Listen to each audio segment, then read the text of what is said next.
మనలో చాలామందికి ఈ మధ్య కాలంలో అధికంగా వస్తున్న సందేహం ఏంటంటే, నా పేరు కరెక్ట్‌గా ఉందా? లేదా? నా పేరులో ఏదైనా మార్చుకుంటే నాకు అదృష్టం కలిసి వస్తుందా?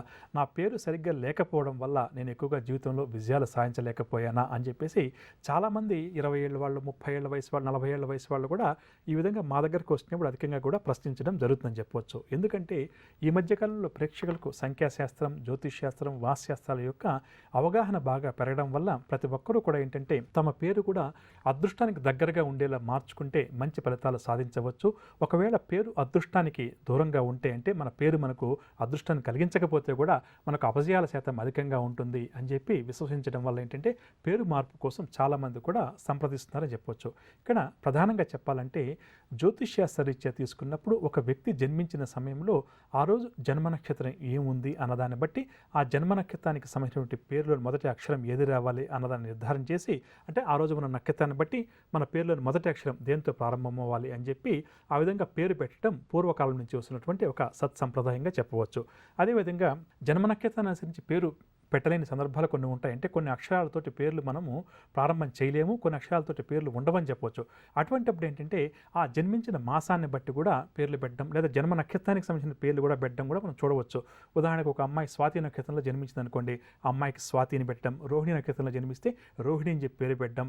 అదేవిధంగా ఆ జన్మించిన మాసం ఏదైతే ఉందో మన తెలుగు పంచాంగం ప్రకారం ఆ మాసానికి సంబంధించిన అధిపతుల పేర్లు కూడా పెట్టడం కూడా ఎక్కువ కూడా మనం పురుషుడు జన్మిస్తే శ్రీకృష్ణుడి పేరని లేకపోతే స్త్రీలు జన్మిస్తే అమ్మవారి యొక్క పేరుగా ఈ విధంగా కూడా చాలా కాలంగా మనం అందరం కూడా పేర్లు పెట్టుకుని దానికి సంబంధించినటువంటి అదృష్టాన్ని అందరం కూడా ఆస్వాదిస్తున్నామని చెప్పవచ్చు. కానీ సంఖ్యాశాస్త్ర విషయానికి వస్తే ఇక్కడ ఏంటంటే సంఖ్యాశాస్త్రానికి మన జన్మ తేదీతోటి కేవలం దీనికి సంబంధం ఉంటుందని చెప్పవచ్చు. అంటే మన పుట్టిన తేదీ ఏదైతే ఉందో మన డెస్టినీ నెంబర్ అంటాం. అంటే మన పుట్టిన తేదీని మొత్తం చేస్తే కూడితే వచ్చేటువంటి డెస్టినీ నెంబర్ ఏదైతే ఉందో అంటే ఉదాహరణకు చెప్పాలంటే ఈ రోజు ఎవరైనా జన్మించారనుకోండి 5వ తారీఖు అక్టోబర్ నెల 2016వ సంవత్సరం 5 అన్నది వారికి అదృష్ట సంఖ్య వస్తుంది.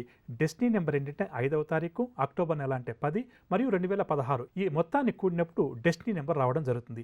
ఈ రెండింటిని అనుసంధానం చేసుకుంటూ దీనికి సంబంధించినటువంటి పేరుని పెట్టడం జరుగుతుందని చెప్పవచ్చు. అంటే ఏంటంటే ఉదాహరణకు ఒక వ్యక్తి పేరు సుబ్బారావు అని చెప్పి నిర్ణయం చేసామనుకోండి, SUBBARAO రాస్తాం కదా, వాటి యొక్క సంఖ్యలు సంఖ్యాశాస్త్ర రీత్యా ఏవైతే ఉన్నాయో వాటిని టోటల్ చేసుకొని దాన్ని వచ్చిన దాన్ని వీరి యొక్క జన్మ తేదీకి మరియు డెస్టినీ నెంబర్కి అనుకూలంగా ఉందా లేదా అని చెప్పేసి లేకపోతే ఆ పేరును మార్చడం సుబ్బారావు ప్లేస్లో రామారావుని పెట్టుకోవడం కానీ కృష్ణారావు పెట్టుకోవడం కానీ చేయవచ్చు. కానీ మనం ఎప్పుడైతే చిన్నప్పుడే నామకరణం చేసుకుని పేరు పెట్టుకున్న తర్వాత కూడా ఏంటంటే కొన్ని సందర్భాల్లో ఉదాహరణ చెప్పంటే ఈ సుబ్బారావు అన్న పేరు ఈ వ్యక్తికి అదృష్టాన్ని ఇవ్వకపోతే ఏం చేస్తామంటే కొన్ని అక్షరాలను మనం కలుపుతున్నాము లేదా కొన్ని అక్షరాలు తీసేస్తున్నాము అని చెప్పవచ్చు.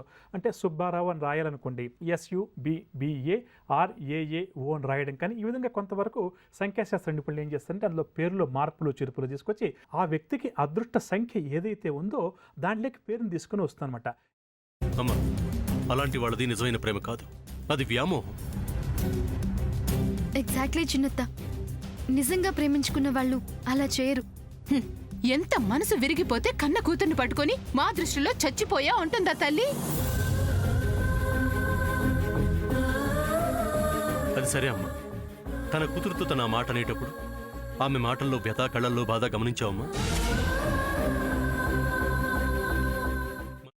పెద్దబాబుకు బర్త్డే విషెస్ చెప్పు కూడా వెళ్ళాం కదా. ఊరికే ఎలా కాలిపోతుంది? మంట పెడితేనో పడితేనో తగలబడుతుంది.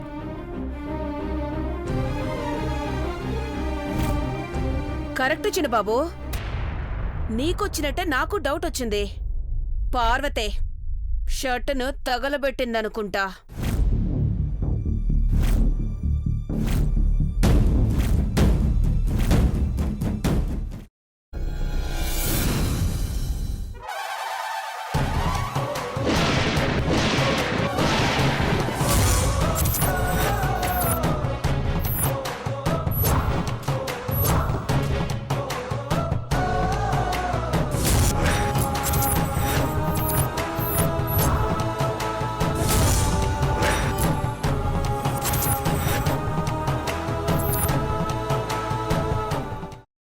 కున్న తర్వాత పొట్టు తీసేసి చాప్ చేసి పక్కన పెట్టుకోవాలి. ఒక ప్యాన్లో కొద్దిగా నూనె వేడి చేసి అందులో ఆవాలు, మినప్పప్పు, శనగపప్పు, కరివేపాకు, సన్నగా తరిగి పెట్టుకున్న ఉల్లిపాయలు వేసుకుని 1 నిమిషం పాటు వేయించుకోవాలి. ఆ తర్వాత కాల్చి కట్ చేసి పెట్టుకున్న వంకాయని కూడా అందులో వేసుకుని బాగా మిక్స్ చేసి బౌల్లోకి ట్రాన్స్ఫర్ చేసుకుని అందులో తగినంత చిక్కటి పెరుగు లేదా పల్చటి పెరుగు వేసుకుని మిక్స్ చేసి అన్నంతో కానివ్వండి, చపాతీతో కానివ్వండి సర్వ్ చేసినా చాలా బాగుంటుంది.